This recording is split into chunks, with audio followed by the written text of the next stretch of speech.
Did you see that when DB came back and played for us, that they got mad that our fan base was booing her? I don't believe in booing former players unless they left on like some you type shit.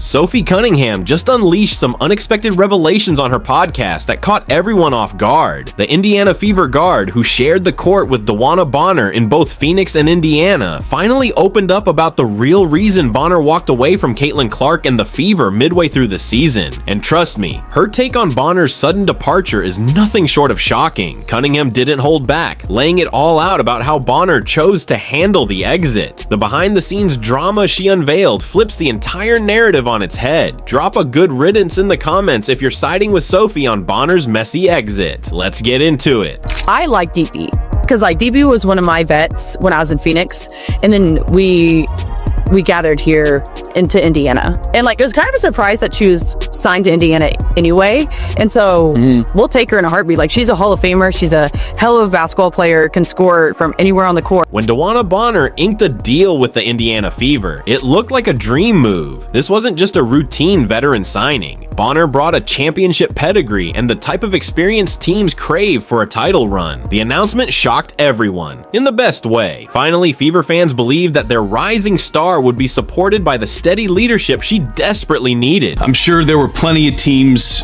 going for your services, DeWanna, so why was this the right opportunity for you? I just feel like it was the location for one. My kids are literally right up the road, and I've spent a lot of time away from them, so that and the core that they have here now, I just kind of want to fit in, be another piece of the puzzle, and hopefully bring the energy dynamic and take us to a different level in the play. The press conferences seemed to paint the perfect picture, or so we thought. Bonner stood at the mic, saying everything fans wanted to hear about teaming up with Clark and contributing to a winning culture. She positioned herself as the missing veteran piece, ready to support the young phenom while still being a key scoring threat. Sophie Cunningham, who had first-hand experience playing with Bonner in Phoenix, even vouched for her as a future Hall of Famer and a beast on the court who could score from anywhere. Everything looked perfect on paper. Even Caitlin Clark appeared sold, praising Bonner as the most influential voice in the locker room. You could see the genuine excitement in her eyes during those first few team appearances. The Fever front office was all in. Fans were buzzing. This was supposed to be the move that pushed them into serious contention. You know, DB is somebody that,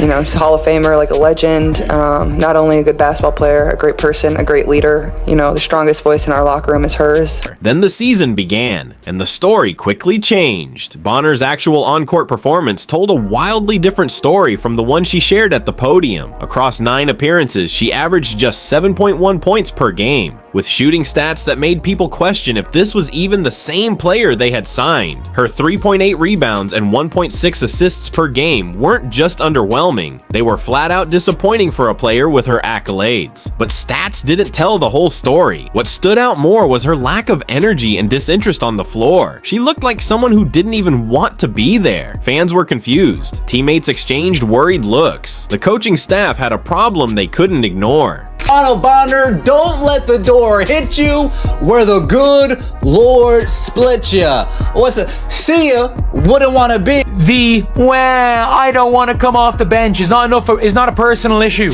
Well, I don't like my role. Things hit a tipping point when head coach Stephanie White made the tough call to bench Bonner. Let that sink in, sitting down your so-called veteran leader just weeks into the season. Tension in the locker room became impossible to hide. Supporters who had bought into the hype felt let down. Players who expected mentorship got nothing but silence. That benching could have been a turning point, a chance for Bonner to bounce back and reestablish her role. Instead, it marked the beginning of something deeper than missed shots and sluggish defense. The woman who was supposed to help guide Clark was about to reveal a very different side of herself, one that shocked even her biggest believers. Her minutes had significantly dropped from last year.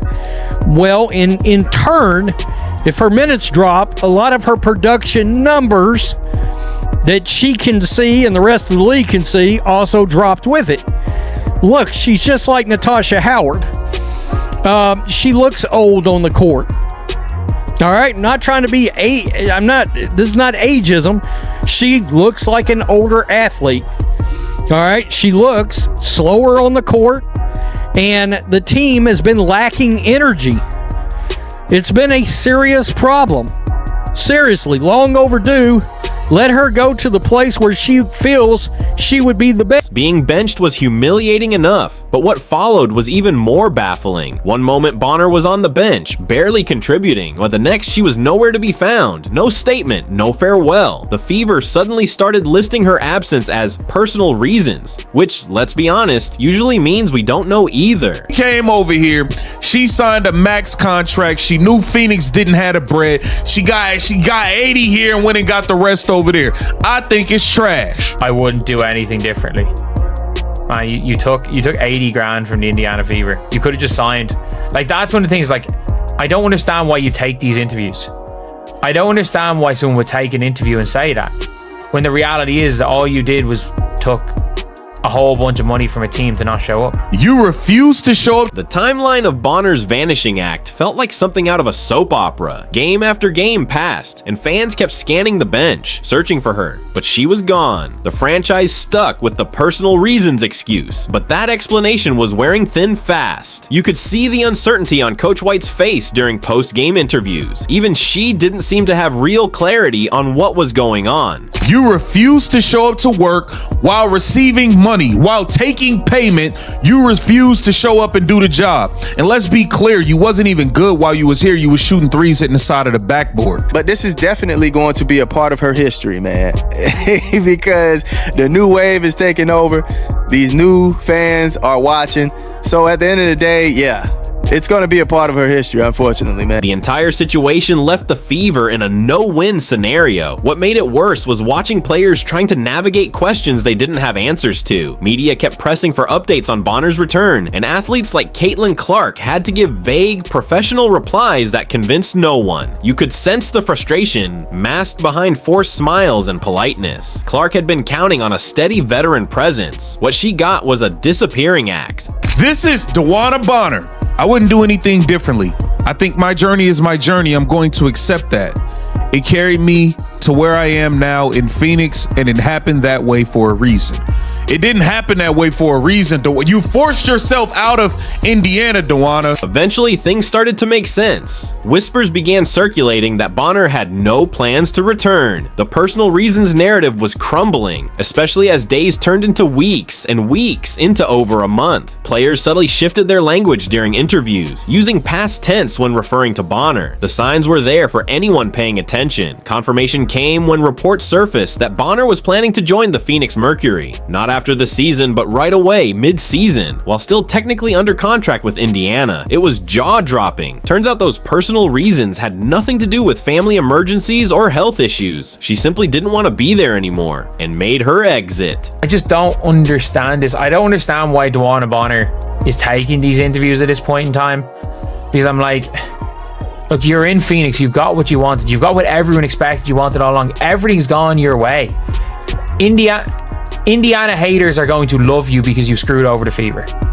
They're going to love you because you screwed over the Fever. Phoenix Mercury fans are going to love you. Rival fans are going to love you because you basically screwed over the Fever. Fever fans are going to hate you because you screwed over the Fever. Sudden departure hit the team harder than any losing streak ever could. Clark had spoken highly of Bonner's leadership, only to find out that leader was someone who would vanish without a word. The rookie who needed a mentor got a crash course in how not to handle adversity. But she got to Indiana and she just like really wasn't happy. And like, I want people to be happy. So that's why I'm kind of like neutral on this one, which a lot of people are surprised about. She's towards the end of her career. So like, she deserves her flowers. She deserves to be happy. But I also think that if you're going to leave, like, you're going to have to expect getting bit. Like, was there explanation when it happened? No. Not even privately? Yeah, I mean, okay. That's tough. And, yeah, okay. Well, I did say what? Unless you leave on some fuck you type shit, and that's what that is, so.